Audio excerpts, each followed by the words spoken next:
আচ্ছা বাচ্চারা, তোমরা এই ছবিটি দেখতে পাচ্ছ? তাহলে বলো তো এখানে মোট কটা মৌমাছি উড়ে আসছে?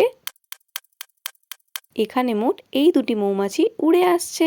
এবার বলো তো কয়টা মৌমাছি ফুলের মধ্যে বসে আছে? এখানে ফুলের মধ্যে 4টি মৌমাছি বসে আছে। সব মিলে মোট কটা মৌমাছি হলো? 2 যুক্ত 4, সব মিলিয়ে মোট 6টি মৌমাছি হলো। এবার দেখো বাঁদরটি হাতে কিছু কলা ধরে আছে। বলো তো বাঁদরটি ডান হাতে মোট কয়টা কলা ধরে আছে? ডান হাতে মোট 4টি কলা ধরে আছে। এবার বলো তো বাঁ হাতে কয়টি কলা ধরে আছে?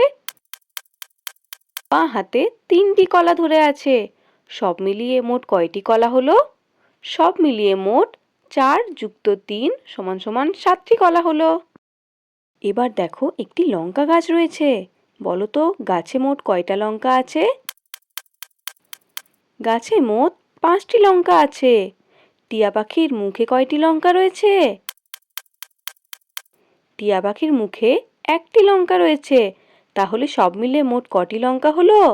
সব মিলে মোট 6টি লঙ্কা হলো। এরকমই মজার জিনিস শেখার জন্য আমার চ্যানেলটিকে সাবস্ক্রাইব করে দাও।